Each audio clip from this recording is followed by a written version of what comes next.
Bismillahirrahmanirrahim. Assalamualaikum warahmatullahi wabarakatuh. Perkenalkan, nama saya Rizky Nur Safitri dengan NIM 66612300105 dari kelas 4E. Di sini saya akan mempresentasikan hasil saya tentang analisis matriks pada aplikasi eSIM Kota Serang. Pertama-tama di sini ada gambaran umum tentang aplikasi eSIM di Kota Serang. Aplikasi eSIM Kota Serang atau Integrasi Sistem Informasi Manajemen adalah aplikasi layanan pajak daerah berbasis digital yang dikembangkan oleh Badan Pendapatan Daerah atau Bapenda. Aplikasi ini bertujuan untuk memudahkan masyarakat dalam melakukan pelayanan dan pembayaran pajak daerah secara online tanpa perlu datang langsung ke kantor pajak. Lalu selanjutnya di sini ada fitur-fitur aplikasi dari eSIM itu sendiri. Yang pertama itu ada layanan PBB, yang kedua registrasi WP baru, ketiga lapor PJDL, keempat verifikasi pembayaran, kelima cek tunggakan, lalu yang terakhir pembayaran pajak daerah. Lalu selanjutnya ada analisis matriks aplikasi eSIM dengan menggunakan teori Well dan Ross. Nah, yang pertama di sini ada bisnis monarki. Bisnis monarki sendiri di IT prinsipalnya itu inputnya ada sekda dan decisionnya ada wali kota Serang. Lalu di IT arsitektur inputnya ada sekda dan di decisionnya ada wali kota.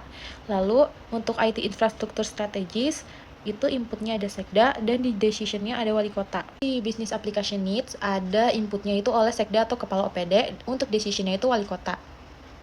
Untuk di IT investment, inputnya itu ada sekda dan kepala Bapenda, untuk di decisionnya ada wali kota. Untuk di IT principalnya, di input ada Kadiskominfo dan decisionnya ada Diskominfo. Untuk IT arsitektur, di input ada Kadis Diskominfo dan di decision ada tim infrastruktur serta ada Kominfo. Lalu untuk IT infrastruktur strategis, di inputnya ada tim infrastruktur dan di decisionnya ada Kadis Diskominfo. Untuk business application need-nya, di inputnya itu tidak ada dan di decision-nya itu ada Kominfo. Untuk IT investment, di input ada Diskominfo dan staff IT, dan di decision-nya itu ada Diskominfo. Lalu yang ketiga ada feudal. Di IT principal-nya, di input terdapat kepala Bapenda, dan di decision terdapat kepala OPD atau Bapenda. Lalu di IT arsitektur, di inputnya ada kepala OPD, dan di decision-nya ada subbag infrastruktur. Lalu di IT infrastruktur strategis, di inputnya ada subbag infrastruktur OPD, dan di decisionnya ada kepala OPD.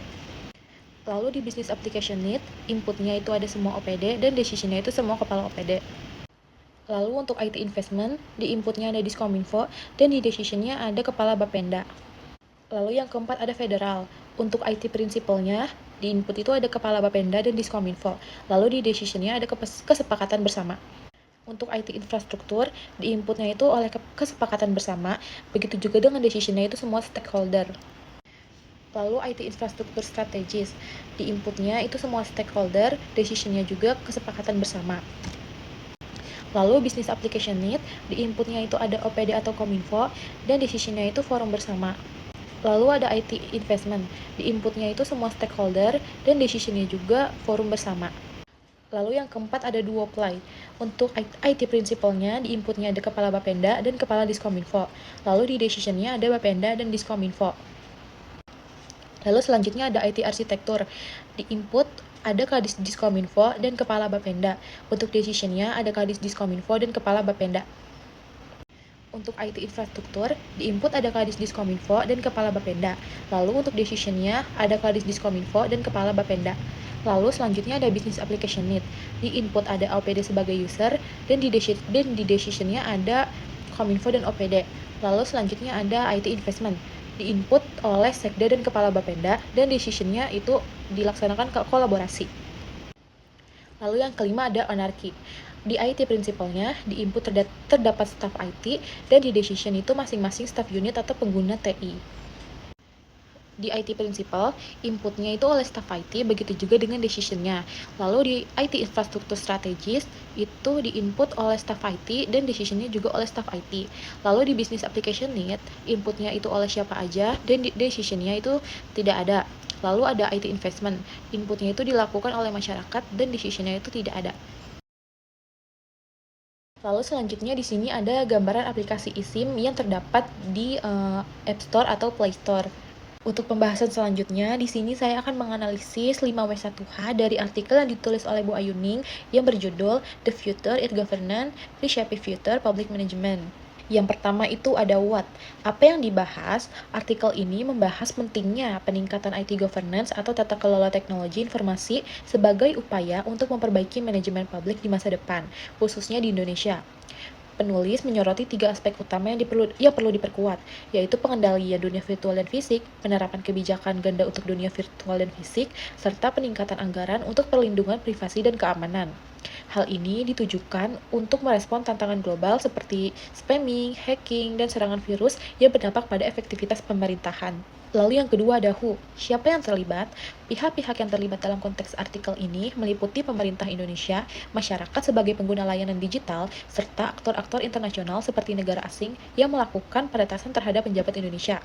Selain itu, penulis mengacu pada tokoh dan lembaga seperti Smith and Cohen 2013 oleh OECD yang menyumbang gagasan dan kerangka teoritis untuk mendukung argumentasi mengenai tata kelola TI yang etis dan efektif. Lalu yang ketiga ada when. Kapan hal ini menjadi relevan? Isu ini menjadi sangat relevan di era digital saat ini dan di masa depan, khususnya setelah insiden besar seperti peretasan oleh Australia terhadap Presiden Indonesia dan pejabat penting lainnya. Sejak diberlakukannya Instruksi Presiden Nomor 13 Tahun 2003 tentang e-government dan UU Nomor 11 Tahun 2008 tentang informasi dan transaksi elektronik, Indonesia sudah mulai merintis penggunaan teknologi informasi dalam layanan publik, namun masih menghadapi banyak kendala. Lalu yang keempat ada where, di mana hal ini terjadi. Permasalahan dan implementasi tata kelola teknologi informasi yang dibahas dalam artikel ini berfokus pada konteks Indonesia, meskipun juga mengambil referensi dari pengalaman internasional. Beberapa contoh implementasi e-government yang disebutkan berasal dari daerah seperti Jawa Barat yang telah melaksanakan e-procurement secara efektif. Namun, akses yang belum merata ke internet menunjukkan tantangan geografis dan sosial yang masih harus diatasi. Lalu selanjutnya ada why. Mengapa hal ini terjadi? Peningkatan IT governance sangat penting karena mampu meningkatkan efisiensi, efektivitas, transparansi, dan akuntabilitas dalam layanan publik. Selain itu, tata kelola TI yang baik dapat melindungi negara dari ancaman keamanan cyber dan pelanggaran etika digital, seperti peretasan. Nah, di tengah dunia yang semakin terhubung secara digital, negara tidak hanya perlu mengatur fisik dan masyarakatnya, tetapi juga aktivitas virtual mereka. Lalu yang terakhir ada how. Bagaimana solusinya? Solusi yang ditawarkan dalam artikel ini mencakup penguatan kontrol di dunia fisik dan virtual, perumusan kebijakan ganda untuk masing-masing dunia tersebut, serta alokasi anggaran lebih besar untuk menjamin keamanan dan privasi.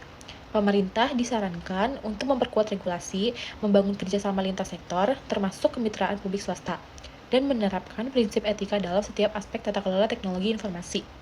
Baik, cukup sekian presentasi dari saya. Kurang lebihnya mohon maaf. Wassalamualaikum warahmatullahi wabarakatuh.